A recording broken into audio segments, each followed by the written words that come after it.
Good morning, everybody, and welcome to RTF Sports Talk Live. My name is Michael Buckheiser. I'm the host of the show, as always. And today on the show, we're going to talk about Lamar Jackson's trade rumors. They're getting louder and louder. Are these true, just blowing smoke, or what's actually going on with that? Also, we're going to cover who is the best rookie quarterback, who has in the class of 2018, who has the most upside this season, and who will have the best career. Also, going to have a little bit of NBA talk with all those trades happening and everything else. Which team will have the biggest downfall this season? Stay tuned for more on RTS Sports Talk. If you came to prove, there's no reason to prove. RTF Sports Talk. RTF Sports Talk. RTF Sports Talk. RTF Sports Talk.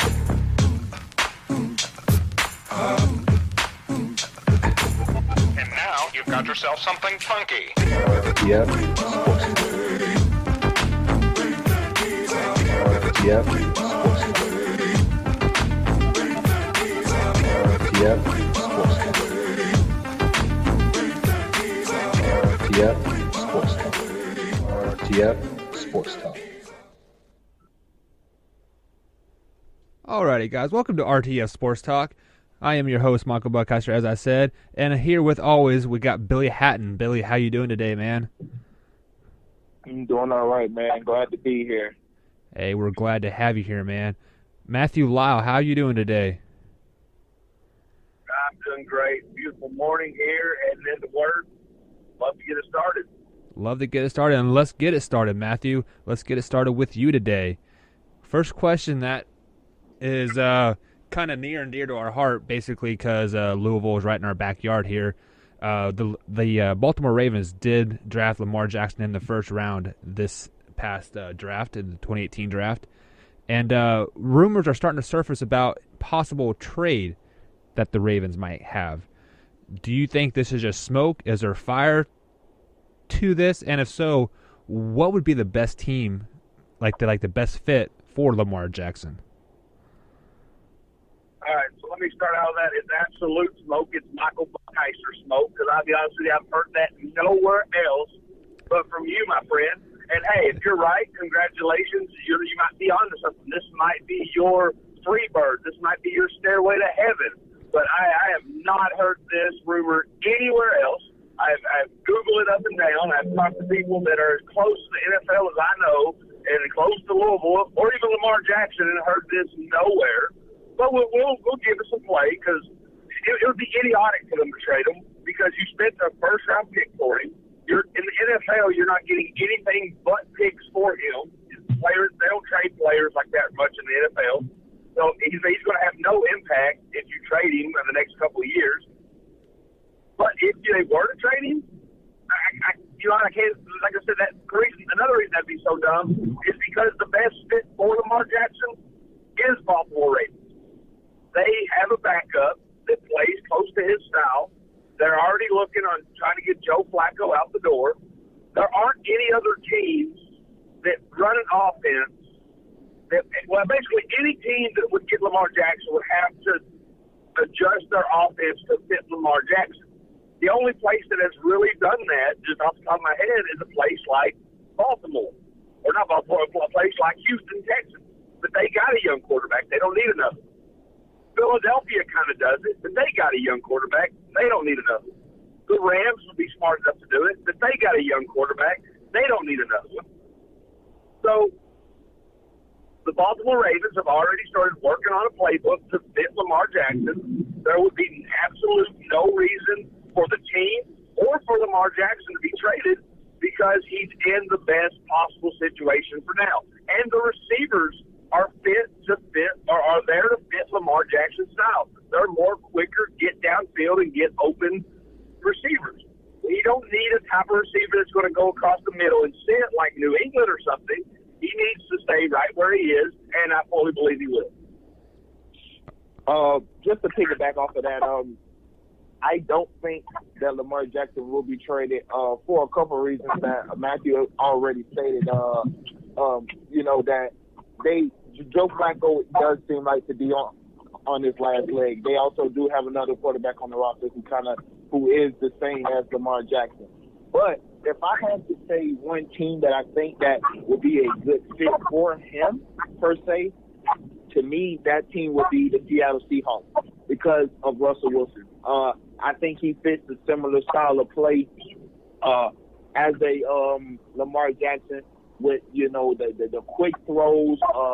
They got a receiver in Doug Baldwin who can get up and down the field, and Russell Wilson is kind of that quarterback. Russell Wilson runs a ton. He gets out of the pocket a lot. He's just smart enough not to take the stupid hits. He'll get down or he'll get out of bounds. So if you're asking me today, the only team that I see that'll be a good fit for Lamar Jackson would be the Seattle Seahawks. And honestly, I don't even know if that would be a good fit. I was just thinking same style of play, quarterback. The Baltimore Ravens probably might be his best fit, and honestly, to me, Baltimore isn't really a good fit for him. They just already kind of tailor-made their offense around the guy who they spent the first-round pick on, if you ask me. Well, in Seattle's Russell Wilson, I mean, he is getting older every day if you want to look at it like that.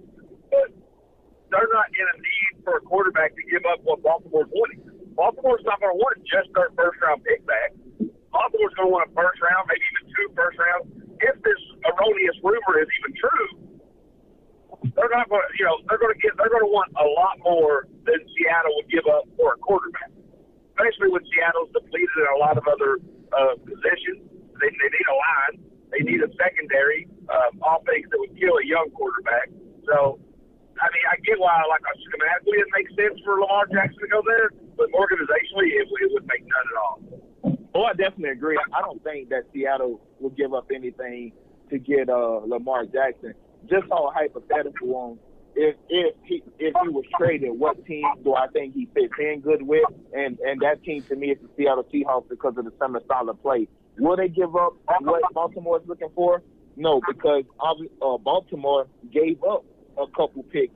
They gave up their 52nd pick in the second round and the 4th pick and a 2019 second-round pick. So, yeah, if they're trading Lamar Jackson, of course, they're going to want something for him. But just hypothetical situation, I think the Seahawks is, it fits his style of play. So we are all kind of in agreement that Lamar Jackson isn't going anywhere?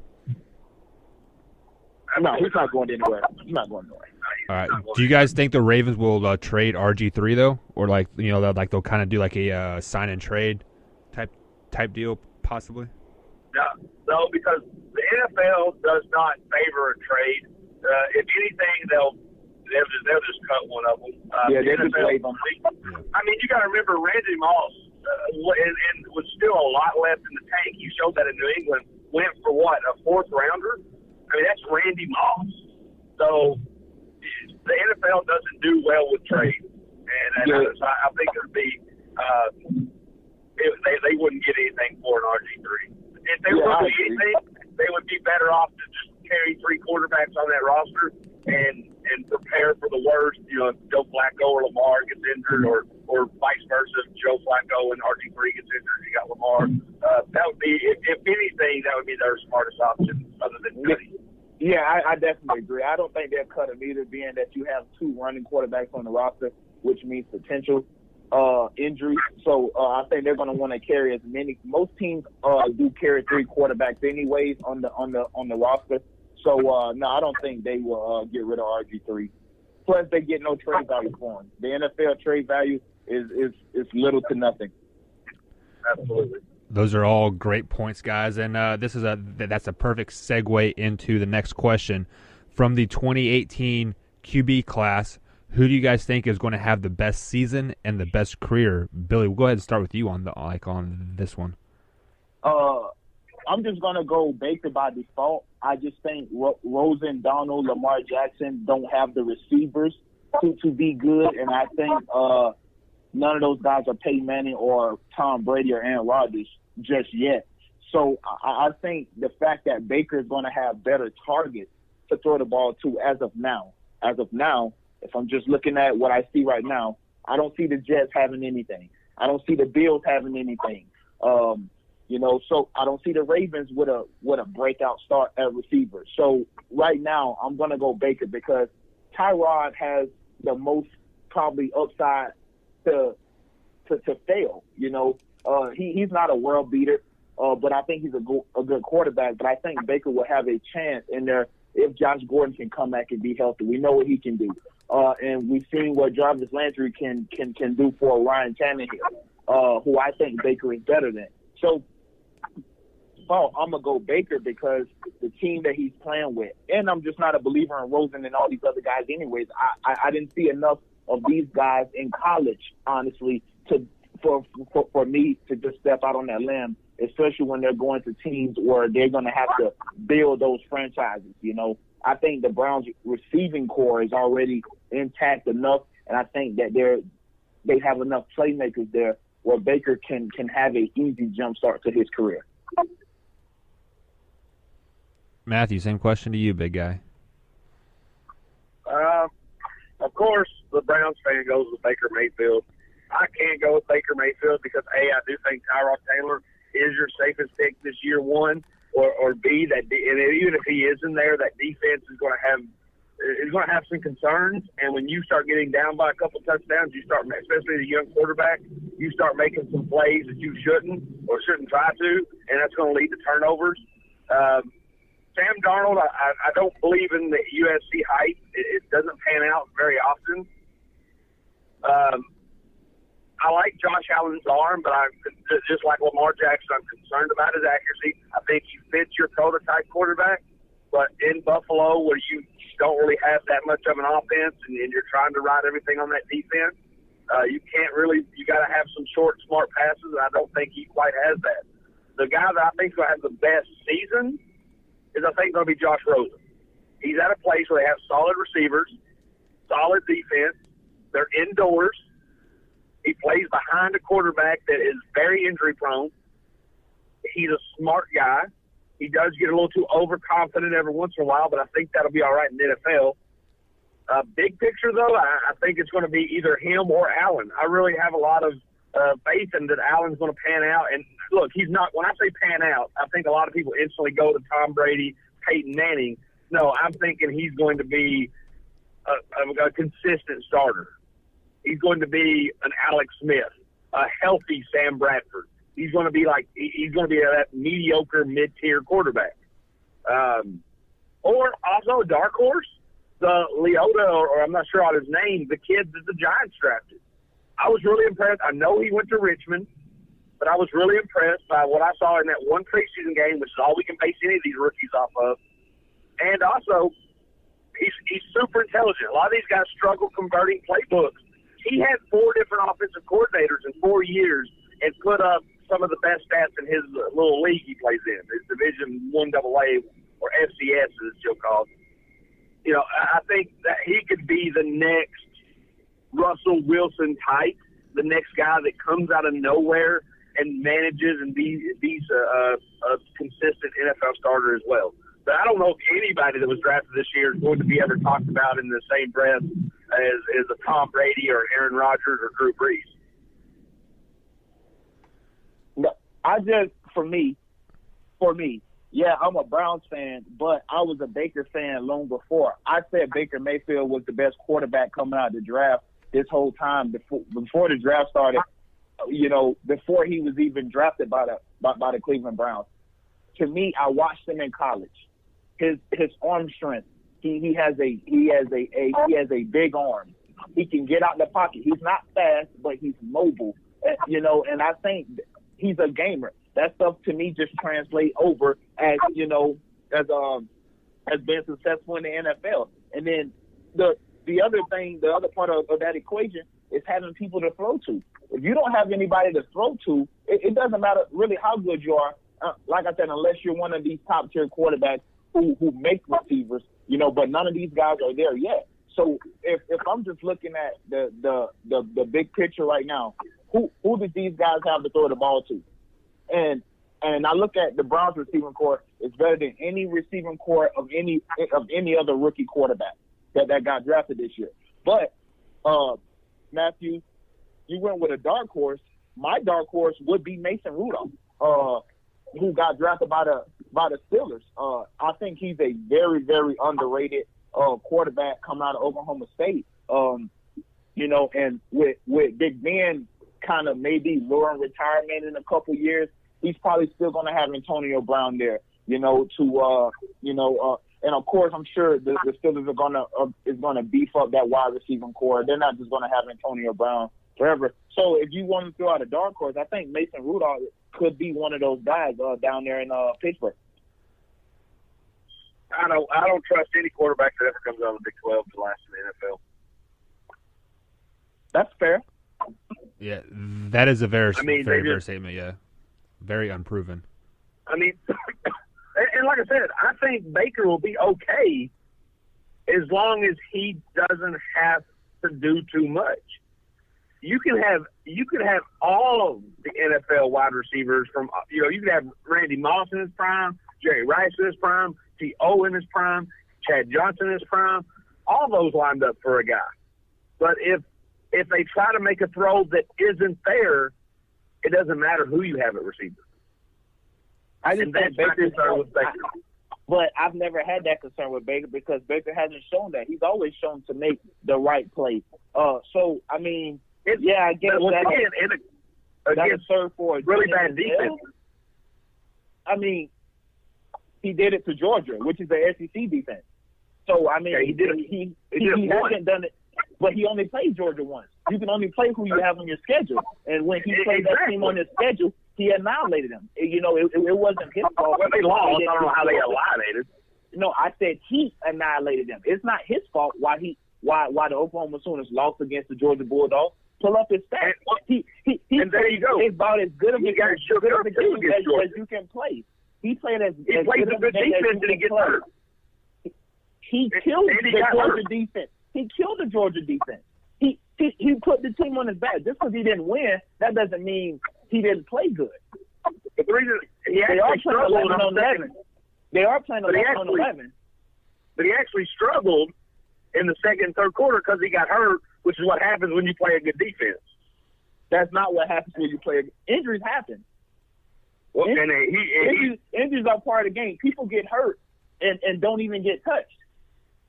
So I mean, that's part of it. I'm just talking about Baker as a whole. Baker showed me in big games more than any of these other rookie quarterbacks. Sam Darnold didn't play half as good in the bowl game or in big games this year. Josh Allen, we could say the same. I could go through the whole career of college football and show you numbers. Johnny Manziel looked like a world beater when he played Alabama. Look at him now, throwing 4 or 5 interceptions up in Canada. I mean, we can't go. Johnny Manziel isn't the polished passer as Baker Mayfield either. He sure looks like Johnny Manziel.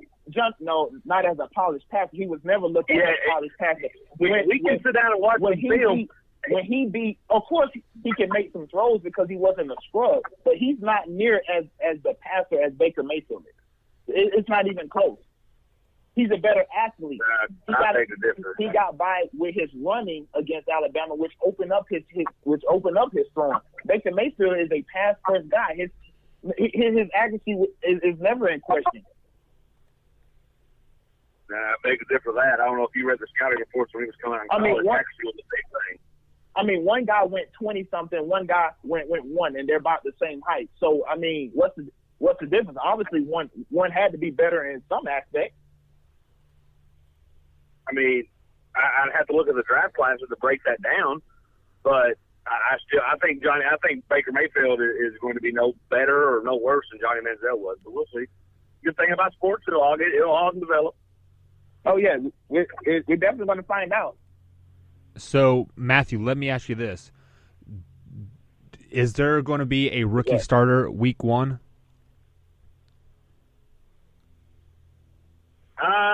Probably not. I mean, the closest might be Sam Darnold, but I mean, Teddy's playing pretty decent. They might say with Teddy just to be safe. As we've talked before, these quarterbacks, these coaches need to find the happy medium. They need to find a good mixture of get my guy I drafted out there as soon as possible, but not throw him out too soon. And if you look at every place, they have a quote-unquote respectable option for now. And I think Buffalo's going to go with A.J. McCarron. I think Arizona's going to go with Sam Bradford. I think Cleveland's going to go with Tyrod Taylor. And who am I missing here? Jets are probably going to go with either the guy they had last year, I'm drawing a blank on his name, or Teddy Bridgewater, just for the first. Now, if you want to talk week 4, week 5, I think that's going to change. All right, Billy, quick question to you. Go ahead. I don't think any rookie quarterback can start week 1. My best go at it would be Josh Rosen in Buffalo, because he got A.J. McCarron and Nate Peterman there. I think there's a lot of potential for screw up, but I don't think anybody starts week 1. I think he has the potential around week 5 or so, week 4 or 5. Once things are not going good in Buffalo, I think he probably has the best shot. Like you said, down there in New York, Sam Darnold maybe, but I see Teddy Bridgewater. He's had 2 years kind of to nurse that ACL or that bad injury he had. So yeah, I think Josh Rosen will probably be your best go, but nobody starts week 1. All right. Just to clarify, I think you mean Josh Allen. Josh Allen, yeah, sorry. Josh Rosen is in. Now, if I were to, yeah, just a real quick, if I were going to order, they probably end up starting. I would have to agree with Billy. I think Josh Allen is the first to start, followed by Sam Darnold, followed by Josh Rosen, and then followed by Baker Mayfield. Just based on nothing based on them, but based on who they have in front of them.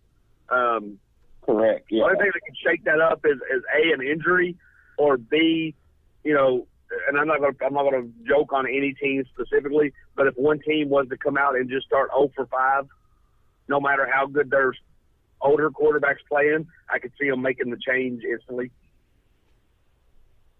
I definitely agree. All righty, guys. So that mean I feel like this 2018 class quarterbacks, they're all in the best situation to sit back and learn and to be a professional quarterback. They aren't expected to start and expected to win. So like I really feel like this is really great for all those guys. But let's go ahead and move on to the next question that we have today. Let's go ahead and jump over to the NBA. With LeBron James heading over to L.A. and some other big moves, such as Kyrie to the where'd he go? To Toronto Toronto. Which team is going to have the biggest downfall this season? Matthew, we'll go ahead and start with you on that one. Well, I guess it depends on what your term of downfall is. We've talked about this a lot. If you're going expectations versus reality, I'm going to go Houston, and it's just because they did get a little worse, I think, and a lot of teams got a little better to a lot better. And I'm not saying that they're going to go from where they were last year to out of the playoffs or anything, or the lottery or a top 3 pick. I'm not saying anything crazy like that, but you got to remember this team was last year, and we've debated this plenty of times, was built, aimed, and was in a position, however you want to word it or whatever you want to think would have been the outcome, to beat Golden State and to potentially win an NBA title. So much things have changed, whether it be little pieces they've lost or big pieces that other people's added or little pieces that other people's added or young teams developing. I think they're going to have the biggest slide. And by biggest slide, I mean they're going to go from best record in the NBA, potential NBA champion or built to be a champion, to a 4th or 5th seed. Billy, go ahead. I thought about putting Houston in there just for a lot of the same reasons that we've mentioned before, that it'd be hard to just repeat what they did last year. I mean, that was so tough, such clutch, timely shots. But I went Eastern Conference on this one. I went Philly. Like Matthew said, expectations are that they are a championship team. They're going to make it to the Eastern Conference Finals. I don't see any of that happen. I don't see them being a championship contender. Well, contender, I guess, in the East. But I don't see them winning the championship. I don't see them getting to the Eastern Conference Championship. I'm still not a believer in Ben Simmons. That 16, 8-8, whatever he had last year, those are blind numbers to me for a guy who don't have a jumper, 3-pointer or mid range. A lot of his shots are coming from dunks, slashing to the paint, back doors. I'm just not a believer that that's going to work. And the East have gotten a little bit better, I guess, now that LeBron is not there. A lot of teams are going to be able to get the shine now. Toronto and Boston is who I have in the Eastern Conference Finals. And, last year when Philly was playing Boston, they lost 3 games down the stretch because they were just young and immature, and they wasn't ready for the moment. And I asked the question, what's going to change this year? What's going to be the difference? Joel Embiid hasn't had the ability to stay healthy his whole career. So, I mean, who's gonna obviously Joel's gonna lead that team, but who's gonna carry them? They have nobody to carry them. They have nobody that they can give the ball to in late game situations, which is what hurt them last year. They have nobody to give the ball to and say, hey, go get me a bucket. Joel is good, but are you really giving him the ball and say, go get me a bucket? I don't think so. So I think Philly will have the biggest downfall this year. So the main question is, do you guys think we're overlooking the obvious answer here, like the Cavs? They lose basically their whole team. Like James was their whole team. So and they've been in the finals, 4 straight years? Do you think that is the obvious answer, Matthew? Yeah, I mean, that's the thing. The answer is so obvious it doesn't need to be said, I think. And I think that's where me and Billy was going, because we're looking at it as of today. Here we are, mid-August. That has been the Cavs have been over and dropped since the day they lost the NBA Finals. I mean, everybody knew LeBron wasn't coming back. They knew he was potentially going to LA. So from that point, yeah, I mean, it is so obvious we overlooked it, and there is a bit of it that it is a little bit of old news. So, yeah, and go ahead. To me, I just what's the expectation for the Cavs this year? Yeah, that's exactly what I was going to ask. The biggest downfall, I mean, and they wasn't really the best last year. They only won, I think, like 50 games. They was like third in the East or fourth in the East. So, I mean, they're really not going to drop down that far. It's not a bad team. But, I mean, expectations, nobody really had them in there anyway. All righty, guys. We're going to go ahead and wrap the show up with that there. I'd like to thank everybody for tuning in today. We definitely appreciate you guys tuning in with us, hanging out with us, having a good time. If you guys would be most kind, if you're listening on Spotify, iTunes, Google Podcasts, go ahead and give us a ranking. Preferably 5 stars would be awesome.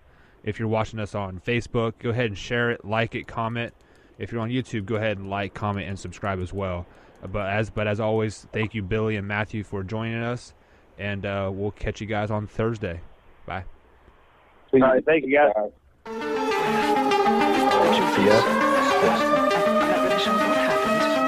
If you came to prove, there's no reason to prove. RTF Sports Talk. RTF Sports Talk.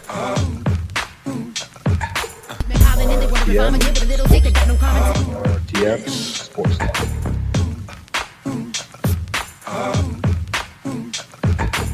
And now you've got yourself something funky. RTF Sports Talk. RTF Sports Talk. RTF Sports Talk. RTF Sports Talk. RTF Sports Talk.